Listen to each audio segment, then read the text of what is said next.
Hi, I'm Eliza Ward, an intern at the Boys and Girls Club of Worcester, and today I will be reading to you These Darn Squirrels by Adam Rubin.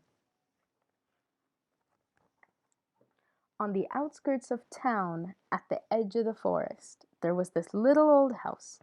The only thing older than this little old house was the man who lived in it, Old Man Fuquire. You can see the house is all the way at the edge.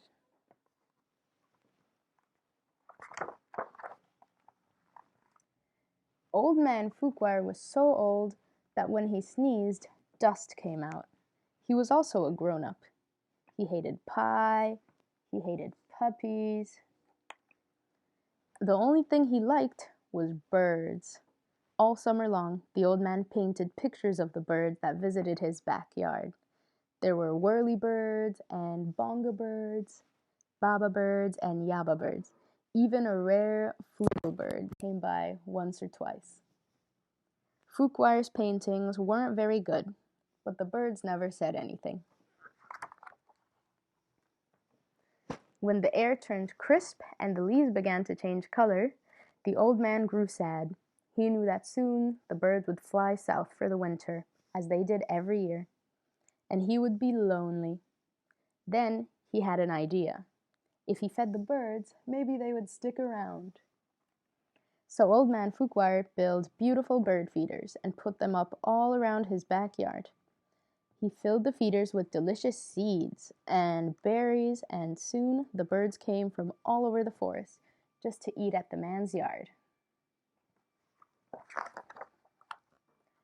But the birds weren't the only ones who liked the bird feeders.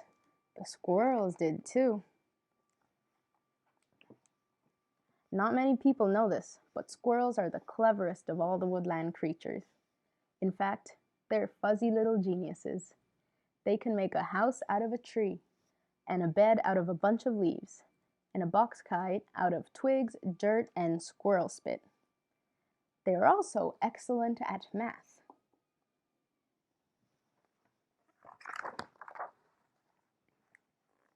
Winter was fast approaching, and the squirrels needed to gather as much food as they could to get ready. So they decided to take some out of the bird food feeders. The birds were not happy. Neither was Old Man Fuquire when he discovered what happened.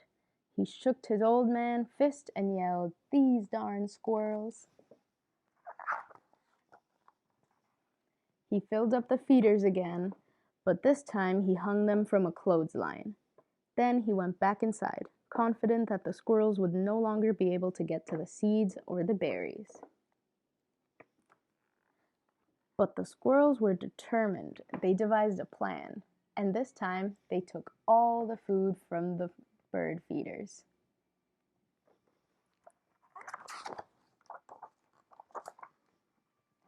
The birds were furious. "Harumph, harumph, harumph," yelled a bonga bird. "These darn squirrels," yelled Old Man Fuquire. "Yum," said the squirrels. Their bellies are all filled up with the bird feeder food. Now, it was Old Man Fuquire's turn to devise a plan. He went to the general store to get supplies. He bought lasers and clamps. He bought wires and strings. He bought all sorts of tools and built a veritable fortress around his bird feeders. Then he refilled them very carefully. The squirrels stayed up all night working out their strategy. They drank cherry cola and ate salt and vinegar chips to help them stay awake. Finally, they had it, the perfect plan.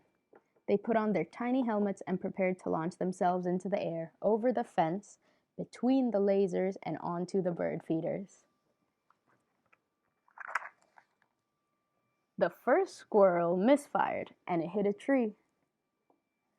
The second squirrel went too high and landed in a bucket. The third squirrel sailed clear over the house. The birds laughed and laughed. They each had one last delicious mouthful of seeds and berries from the old man's feeders. Then they flew south for the winter, just as they did every year. Woo, said the flugelbird. After the birds left, Old Man Fuquire was lonely, just as he was every year. He fixed himself some cottage cheese and pepper, his favorite snack. But he was still lonely. When he looked out the window, the squirrels could tell that he was not happy. "Go away," shouted the old man. "I don't like you squirrels." The squirrels had a meeting deep inside a large tree. They decided to give the old man a present to make up for all the seeds and berries they took. Here we go, they're lining up.